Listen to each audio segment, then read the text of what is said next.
Jill, I want you to cast your mind back to December when Keir Starmer called the civil service a tepid bath of managed decline. You used to be a civil servant. What did you think when you heard this? And why is the relationship between the civil service and the government so bad? Because Keir Starmer is not the first politician who has criticised civil servants in this way. No, I've thought it's probably going to be the only / most memorable phrase Keir Starmer ever utters. And I think it probably went down incredibly badly with my former colleagues who'd really been quite energised by Keir Starmer's very early messages. He did this early video message to civil service saying, I'm not like the last lot, I'm going to be much more collaborative, I really want your advice, and stuff like that. So I think, what does it reflect? Ministers become very frustrated when they don't see their sort of plans being translated immediately into action. I think in some senses they're a bit unrealistic about the possibilities when they come in. But I think if I was in the civil service, I would be saying I was slightly surprised by how underprepared Labour was when they came into government, that we'd heard this great talk about missions. We know that Sue Gray, former civil servant, had been there sort of helping them prepare for government. And I think people expected, as we saw in 1997. 1997, I was at the Treasury and Gordon Brown and Ed Balls came in and handed over, this is our plan to make the Bank of England independent. We didn't tell you about it before the election, guys. It happened that weekend. It happened within it happened on the first day. They just handed over, this is what we're going to do. We had a bit of a row about where did financial services regulation go. That ultimately sort of led to the exit of the permanent secretary. And they said, oh, and by the way, here's our worked up windfall tax to pay for the new deal. I think people expected that Labour would come in with some of those sorts of really, really worked up plans. Instead, we saw ministers rather sort of scrabbling around and constraining themselves very much by some of the commitments they'd made on taxation in order to win that election victory. So it seemed very much that the government actually entire focus was on the election victory rather than on what they were really going to do and get going. And I would make one exception to that, which I think is Ed Miliband, who'd of course been a Secretary of State before, did really come in and kick into action pretty quickly, whether you like them or not, on his plans for electricity decarbonisation. And I'm not sure you'd hear Ed Miliband complaining about the service he's getting from his department. It probably helps that many of them work for him in his previous incarnation. He knows them already quite well. I think Keir Starmer set up number 10 quite badly. Didn't think through what he needed there in terms of making this levers of power work. And but I won't bother to sort of say who was to blame. I think it's a sort of interesting question for the historians. But clearly they got off to a bit of a false start there. And I think civil servants would probably be saying, you haven't given us a clear enough view of what you actually want to do, and that makes it really, really quite difficult to us. But I do think that one of the things that the Labour government may have got wrong is I think the civil service has rather sort of receded from its from what you might call sort of proactive policy advice role. I think it's been a bit sort of battered over the years, and I would date this back. I have this argument with sort of some of my colleagues. I would sort of really almost date this back to Tony Blair coming in. As I said, they came in with very worked up plans and made it very clear that the people they wanted advice from were primarily from their advisors rather than from civil servants. They saw civil servants actually as there to do what the government was going to tell them to do, much more than being people who they were looking to as founts of new creative ideas. And I think that's got sort of worse and worse. And I think actually civil servants through the Brexit years got used to keeping their heads below the parapet because it's where that. So I think that's quite frustrating.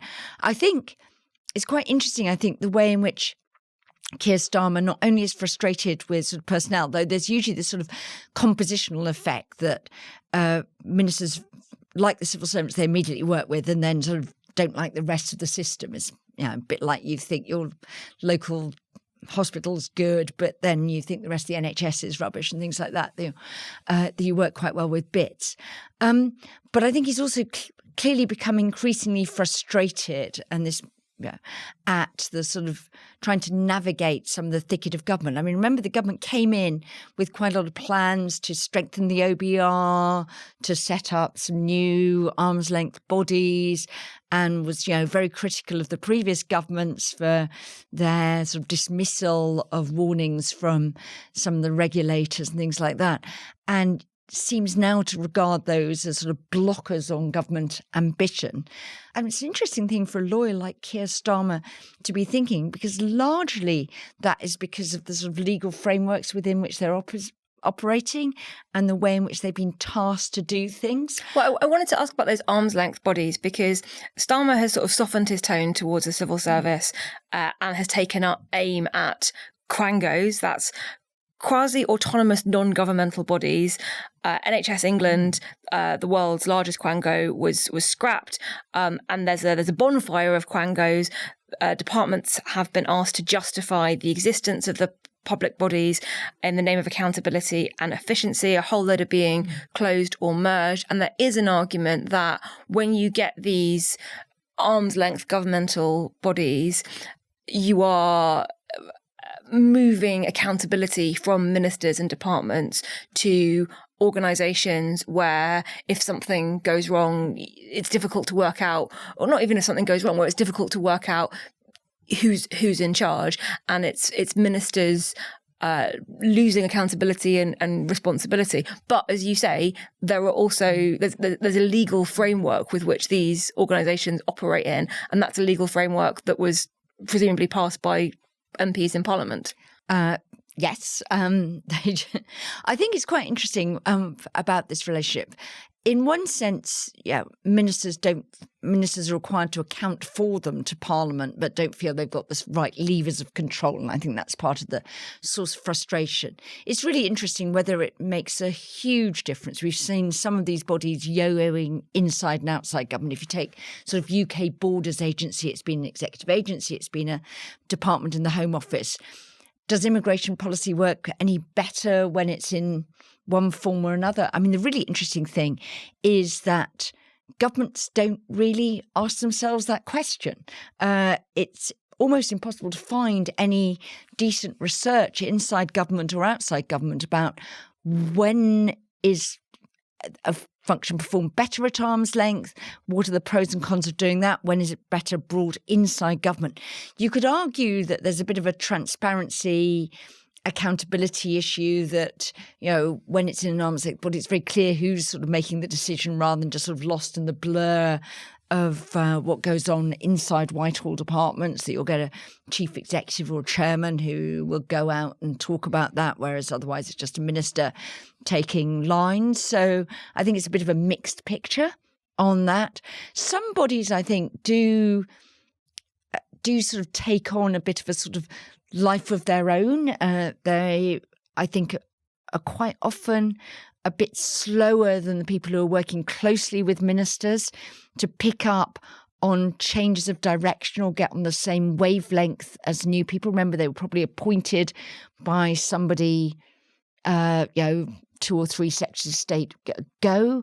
One of the things ministers are quite often quite bad about is finding any time to have really in-depth conversations with the people running these arm's length bodies. We've seen 1 or 2 cases where ministers made clear they don't want to go on working with the current chair. It's had a couple of chairs being dismissed because ministers want to put in someone else, which is their prerogative to do that if they want. So I think it's interesting. I mean, there are an awful lot of functions, and bringing everything inside a department, I think ministers might be overestimating the degree of real control that will give them. So I think they need a much more nuanced approach.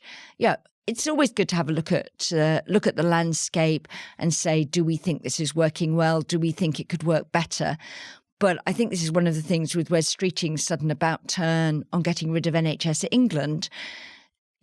That is going to be a big distraction inside the Department of Health and Social Care, among the people who are currently running the NHS.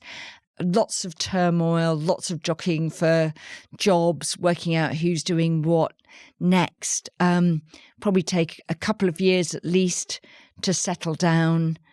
And Wes Streeting doesn't have that long until the next election to deliver what people care about. People out in the country don't honestly care whether it's NHS England or the Department of Health and Social Care, both of which seem pretty distant, opaque ones. They want to be able to see a doctor, get a GP appointment or get into a hospital without having waited for a year and a half to get an appointment, so to get their operation. So I think the really interesting question ministers need to ask is, do I think a new arrangement is going to be significantly so much better that it's worth the sort of turmoil, potential loss of expertise, merry-go-rounds and stuff like that? Is it worth the upheaval? Am I genuinely clear what I think this change in organisation is going to achieve? And could I not achieve it through a different route, like just by being much clearer? Quite often you'll see ministers of government can't resolve internal disputes, internal trade-offs. We had a lot of talk from Keir Starmer about trade-offs in government. Do we prioritise growth enough? Quite often ministers just chuck difficult trade-offs over out of their in-tray into the in-tray of some poor arm's length body and say, you guys decide. You guys decide. I mean, we've been there. I remember when I was in government tasking some of the regulators with how to make sort of trade-offs between current customer bills, delivering on our climate change commitments, wider environmental, stuff, ensuring proper competition, doing this, that, proper investment, things like that. And basically that allows ministers to then always say, well, we think the regulator's getting it wrong. Yeah, ministers, we know, don't really like trade-offs. And that is sort of one of the challenges with rapid reform of our civil service and quango structures, that there's a trade-off there, which is the time that you spend on the reform is time that you're not spending, or resources that you're not spending on fixing the challenges that you came in to solve. Finally, a question from our listener, Olusoji. What do you think about the Prime Minister's latest push for AI to lead increased productivity in the civil service and the NHS that are slow to embrace big changes? Ministers, this is not just a Labour thing. Ministers like to sort of hold up AI as the silver bullet for productivity and efficiency. Can you give us some optimism to end on? Well, I think there are undoubtedly some areas where AI will be able to help very interesting, but it does need to be more reliable.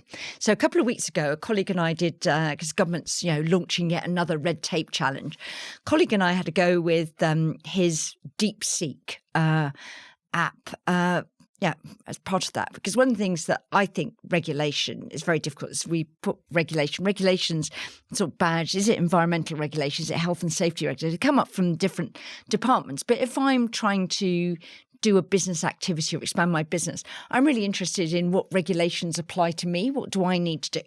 So we put into DeepSeek a question about how do I open a kebab Other AI van. models are available. Other ones are available. We're not advertising any. My friend had this one. So anyway, but he stuck this in and we got a really plausible looking list of regulations about food waste, parking vans, lots of different licenses we needed, stuff like that. And that looked really, really useful.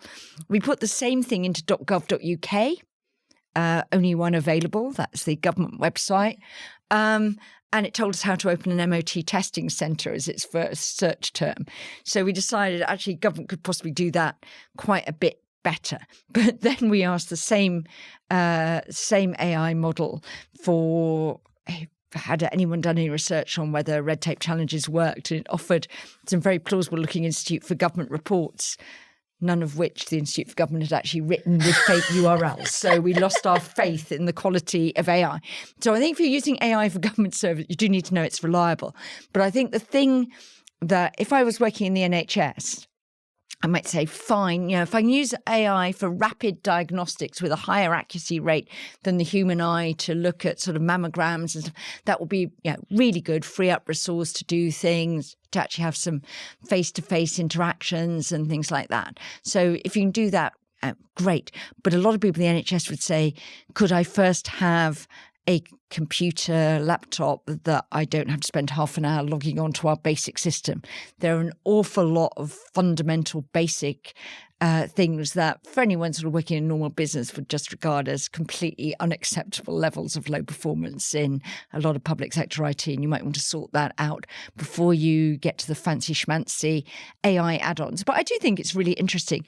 I just applied for a passport. I mean, talk about public sector turnaround. I mean, I'm getting a message a day from them telling me how my little application is going through the system. And that's a really good example of where someone has taken a really failing organisation, remember all those problems with massive backlogs, and really turned it into something that is offering now, haven't got my passport back yet, she says, but seems to be offering now customer service up there with absolutely the best I would expect from anyone. So I think it can be done. So I don't think, I think that alternative silver bullets are available, but I do think the government should be looking at where it can apply things to genuinely improve some of these sort of basic processes, whether it's sort of, searching back files, scanning government research. Government commissions loads of research. And I remember when I was last in government, we had this massive back catalogue and we recommissioned the same research because nobody ever bothered to read the outputs.